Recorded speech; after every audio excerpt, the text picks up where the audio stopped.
What's going on, everybody? I'm here with Chapter 7 of The Hotel I Worked At is Haunted.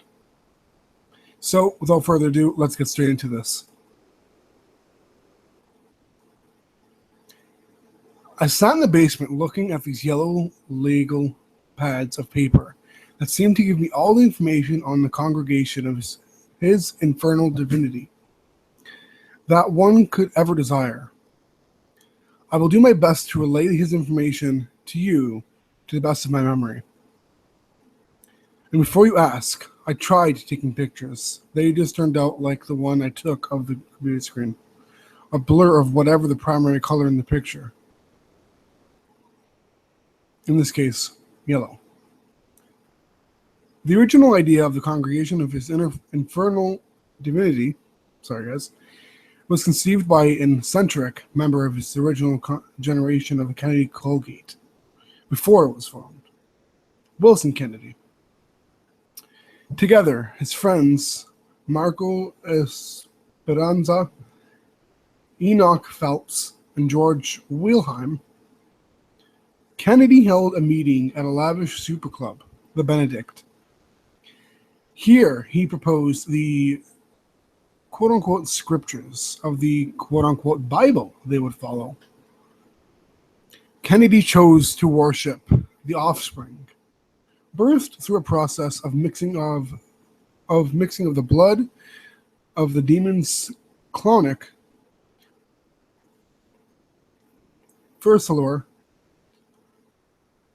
Moloch, and Kronos and Barbas, named Rusel. Clonic was the demon that could grant great power and wealth. Furcalor was the patron of rage and murder. Moloch, who was in particular one of the worst and most feared demons, was the leader of Hell's army and demanded the lives of innocents, in particular, children. Kronos, who had controlled time and space. And finally, Barbas, the demon of fear. The result from a mixing of their blood, birthed through a virgin child, was Luzal. Luzal was a demon of pure evil, pure mayhem. He promised great wealth to his followers, but demanded the blood of innocent children as retribution. Anyone who faltered in their abilities to perform the duties to him would be dealt with the most horrific ways of death. Wilson Kennedy summoned this demon through a process that involved him getting the demon to appear and speaking to him through a mirror, offering and negotiating terms. It was decided that Kennedy would be granted great riches in exchange for the blood of a child, and the recruitment of another for the same purpose and same reward. More fortune required more children and more recruits. Kennedy regaled to his colleagues of how Uzal came to be and how he came to such great wealth, much to their amazement and disbelief. He invited them to summon Rizal themselves. In individual summonings that took place over the next week, each giving Wilson Kennedy the proper credit for his recommendation.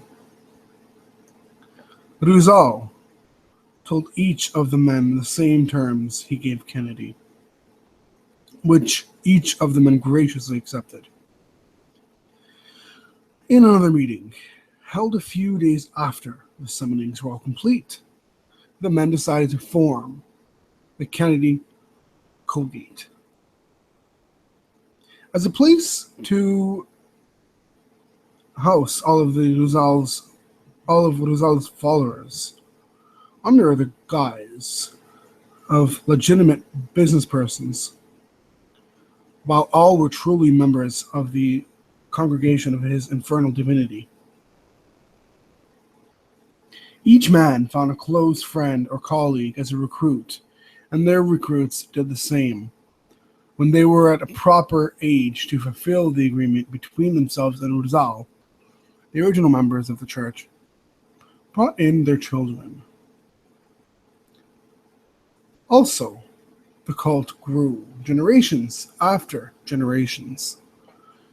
One of these business associates was Arthur Whitmore, a close friend of the colleague of Enoch Phelps, one of the original members of the CHID/Kennedy Colgate. Calm and mild-mannered, Arthur Whitmore reluctantly accepted a vague invitation to some sort of induction ceremony. What he saw boggled his mind.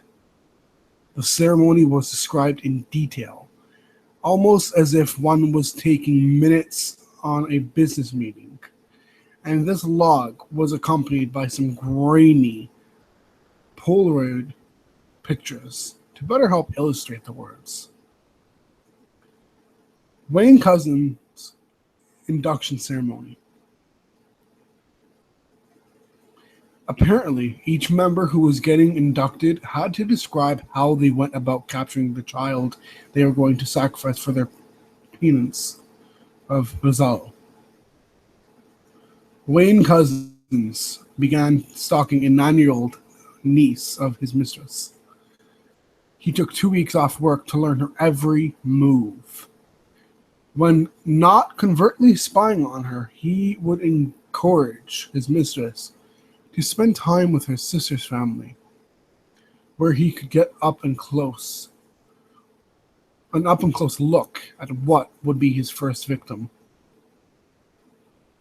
After this 2 weeks, he went to his sister's home just before dark, incapacitated the sister and her husband, and knocked out the 9-year-old unconscious. He carried her limp body to his vehicle and drove off to the night,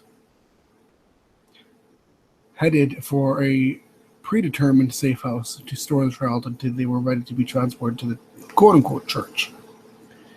The church, I learned, was an underground compound about half a mile away from the Kennedy Colgate headquarters, accessible only from a tunnel that ran between the two domiciles. It was a large underground complex that had a massive ballroom, in the center of which the ceremonies were held. Once at the church, one would stand at some place in the 3 rows of pews. From behind a closed door, then, a bodyguard of some sort brought out the child, immediately closing the door behind them. He walks the blindfolded child to the head of the stage, behind where the door lies. On the stage, there was a metal platform with hundreds of small holes decorated with skirts. Underneath the platform was a sliding container, which I learned was for collecting blood. And underneath that was a fire pit. On a self-standing wall to the right of the platform was an array of blades. The child was admired by the crowd from the pews before having a white sheet draped over them, and finally laid down on the platform, with their wrists and ankles bound to the short posts that adorned the end of the tabletop surface. The original members of the congregation of his infernal divinity then entered from the same door the child and the bodyguard came from, adorned in black and red hood robes. 2 of the foremen stood on each side of the platform, and chanted something, which was responded to by the crowd. I can't recall what the exact back and forth was after this. Well, Wayne's cousins exited the back room, wearing a blue hooded robe. There was a series of questions asked and answers between the four Kennedy Colgate members and Wayne's cousins. Wayne Francis Cousins, do you, after all, accept the terms set forth by Rizal? Yes, I do. Do you believe Rizal to have abided to his end of the deal you two came to? Yes, I do. Are you prepared to offer your penance to Rizal in exchange for his generosity? Yes, I do. Do you accept that any failure to fulfill your duties to Rizal will result in Rizal exerting his most heinous force of retribution upon you? Yes, I do. Then without further ado, please commence with the offering. Wayne walked over to the wall and chose his blade. It was a long, thin knife that curved at the end, with a serrated edge. The child squirmed underneath that white sheet, struggling to get out of the ties around her hands and feet. Wayne dragged the edge of the knife over the sheet. From her feet to her forehead, he brought the blade back to her torso, then held it there momentarily, before slowly sliding it in through the sheet and into her body. According to the logs, the young girl's screams filled the ballroom more so than any other victim had before her. The stain of blood slowly grew on the white sheet as the girl screamed, withered in pain.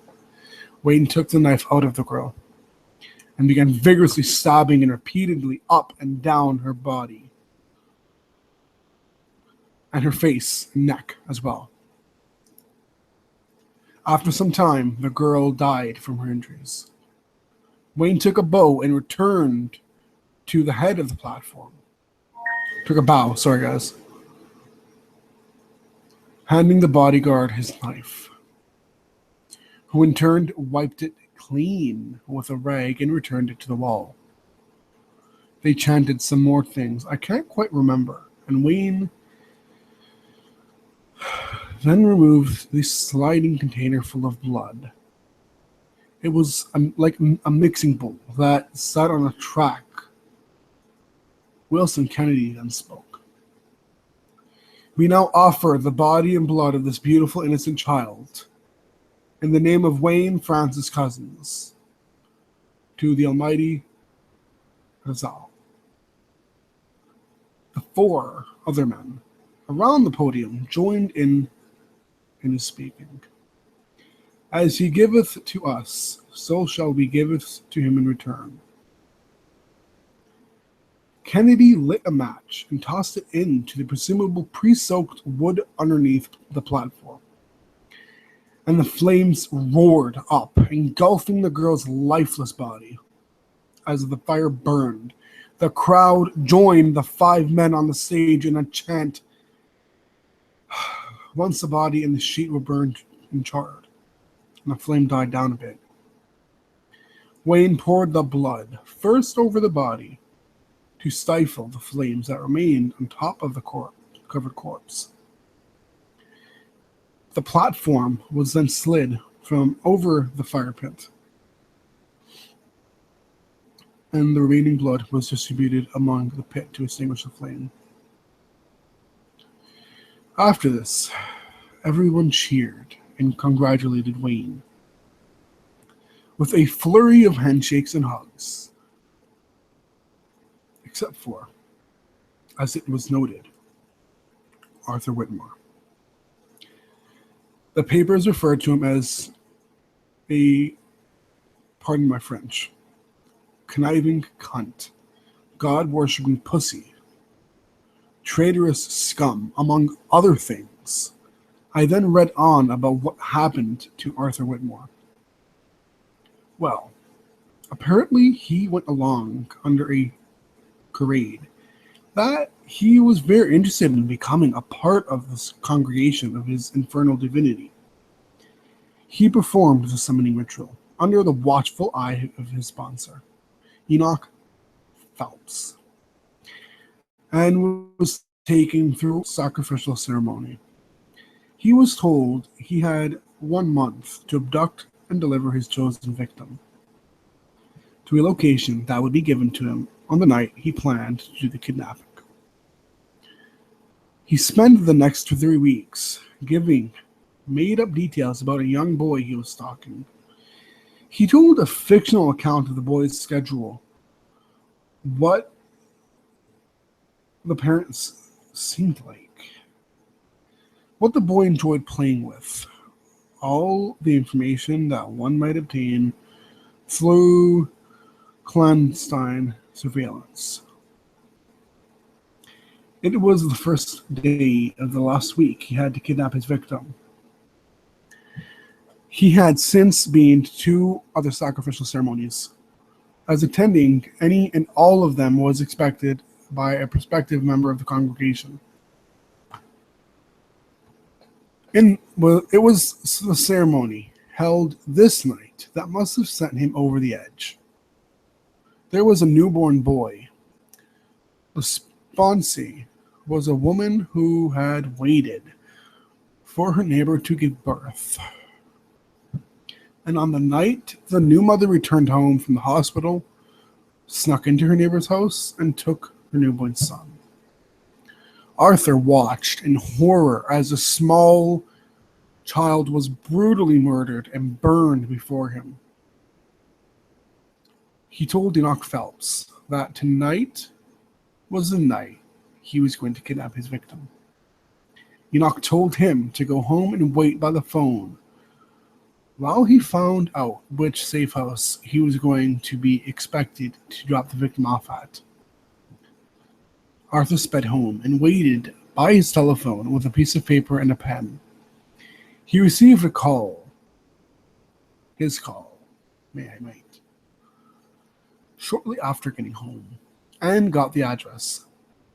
He immediately called the sheriff's department and reported that abducted children were being held at the address he was given. 6 children were found being held captive at the house of Ruth Hammond, a mistress of Enoch Phelps. Ruth folded under the pressure and revealed her lover's involvement in the schemes. In the trial that ensued, Phelps was sentenced to 15 years for kidnapping. Ruth Hammond received 8 years for her part in the plot. Through information given by Arthur Whitmore, they found the church, but no remains were found of any sacrificed children, nor any evidence that any murders had even taken place. Even though the church and the rest of the congregation was safe from prosecution, inferred to by the virtue of powerful connections, the blame was almost immediately assigned to Arthur. Not long after the trial ended, he vanished without a trace. What I read after this gave me such an insight as to exactly what I was dealing with. Arthur Whitmore was taken by private train car to the Midwest by the members of the CHID and some loyal followers. Somewhere in the Rocky Mountains, the group stopped and tortured Arthur, leaving his suit jacket behind. A monogrammed handkerchief was found in the breast pocket, thus revealing its owner. They traveled to the land they had recently purchased that was to be the site of the hotel. At that point, just a large open field. They summoned Ruzal to be present during the death of the man who had summoned and blatantly forsaken him, depriving him of countless sacrifices. Rizal then put a curse on his bloodline, damning every male descendant he had. Rizal explained that no man had ever summoned him, then forsaken him before bringing him a sacrifice or recruit of his descendants. Sorry, and that this was an important event. The curse he laid on Arthur Whitmore meant that with each subsequent death of his descendants, Rizal could walk the earth for one day. It was insinuated that the amount of damage Rizal could do in one day could be very catastrophic. The opportunity for demons to walk amongst man was apparently highly coveted.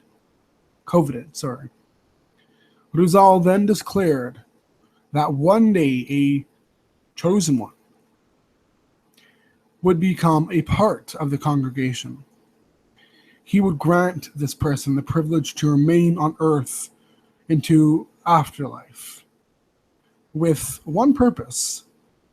It was then that he prophesied that a Whitmore would one day step foot onto this land where his ancestors were sacrificed. When this happened, the spirit of the chosen one was to sacrifice a descendant of Whitmore, thus granting Rizal the opportunity to walk the earth for one day. I read further. After the police had shut down the safe house, the church ceased operations for some time. Save for the sacrifice of Arthur Whitmore, years later, it was brought back to prominence by the sons of the original members of the Kennedy Colgate. And so it went through generations. Over the years, countless children were kidnapped and murdered. So as not to arouse suspicion, members looking for victims for the first sacrifice would spend weeks at a time in other states, choosing their victims from places they had no connection to, the way they regularly laid their heads at night. Choosing their victims from places that had no connection to the way they regularly laid their heads at night. One man that didn't care to join the congregation was Mario Kennedy. He had everything he wanted in life already. He had no need to summon a demon for wealth and power. That is, until he met Marion, Matsuson. Marion was brought into the church by her mother. It was at her summoning that Rizal proclaimed her to be the chosen one. He told Marion that she would one day find a lover who would bow to her every whim.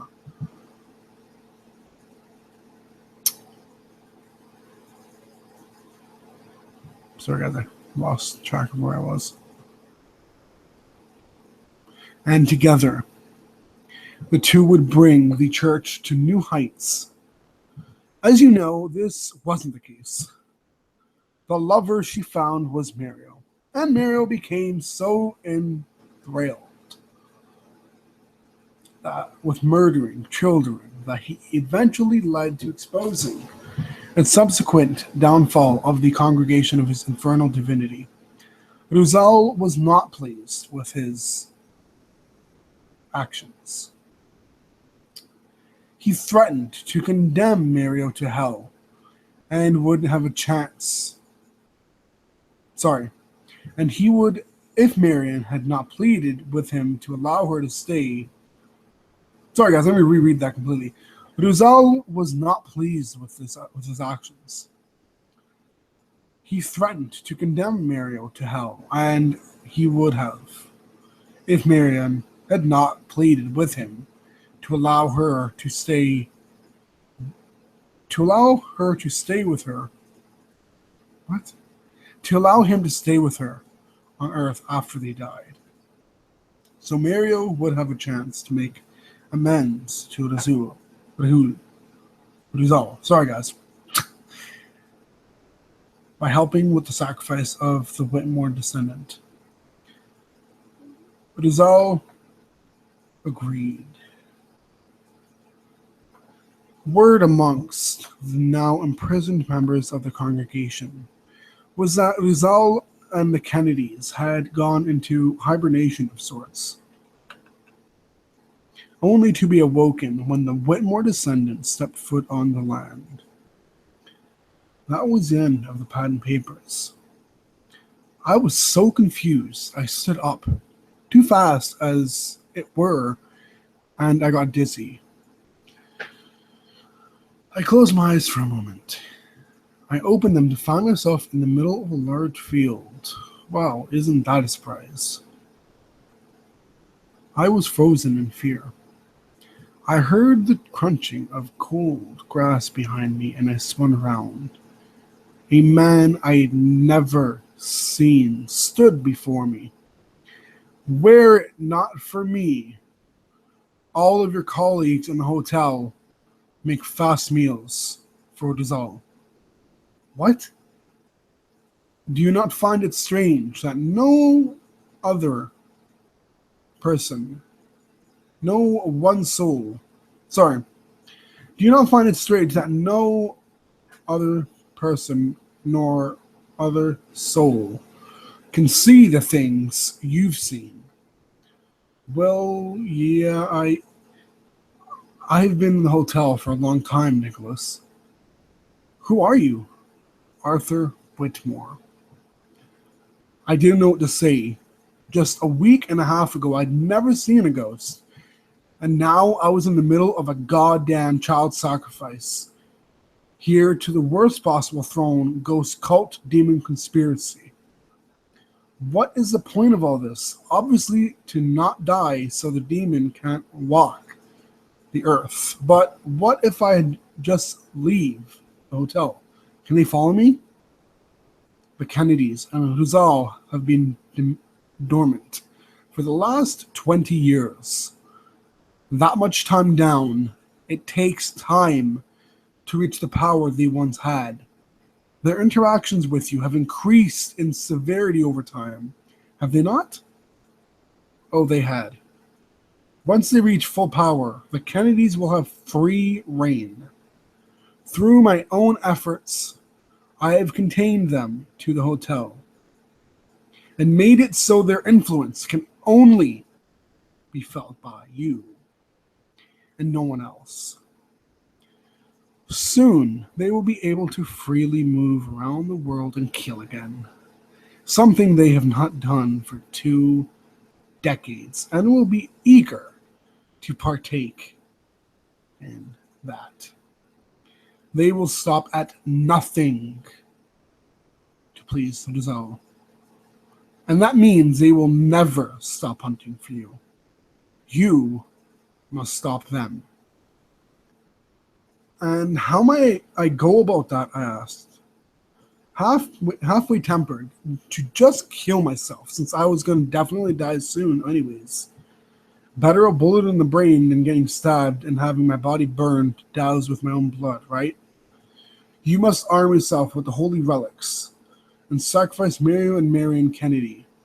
Offering his own demons to him will show him you are a worthy adversary, and he will abandon his quest for your blood. He will wait in hell to be summoned again and find a new avenue through which to walk the earth. Okay, so let me get this straight. So a bunch of crosses and shit. And what? Walk into room 323 or 325 and what? Scream the power of Christ compels you, and they'll just lay down and be like, time to get stabbed? It may not be as difficult as you presume. I blinked, and I was suddenly back in the basement. The papers were gone. I was so unbelievably confused at this point. I was a demon slayer?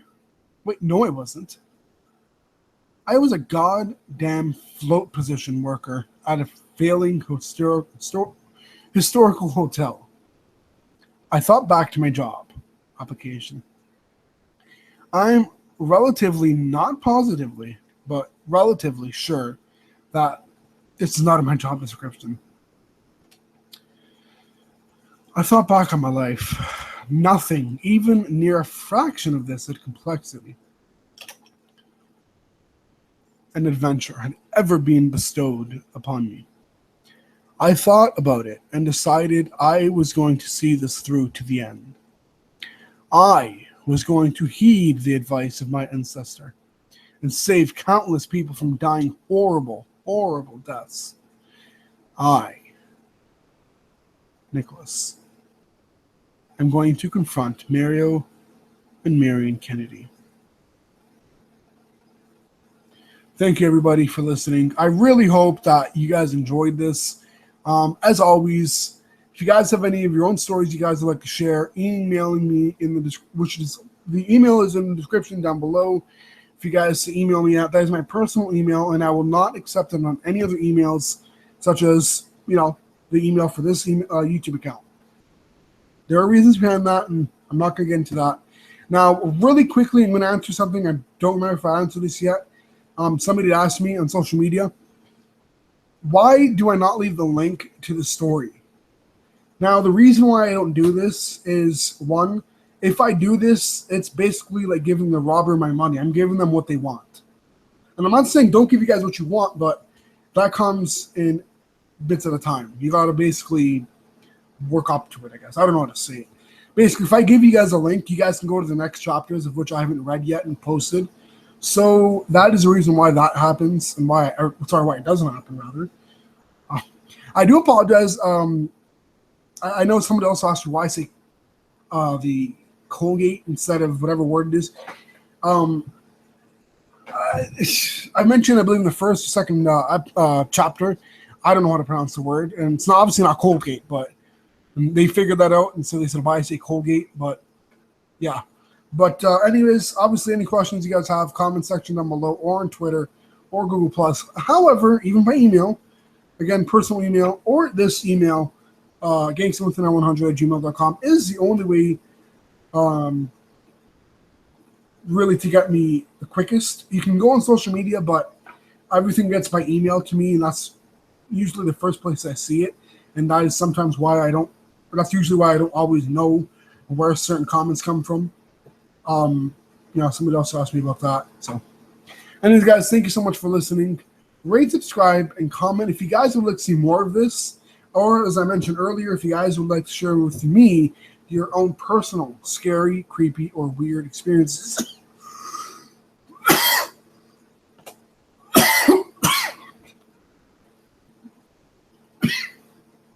Excuse me. Email me in the description down below is where the email is. So until next time, guys, stay spooky and peace. Thanks for listening.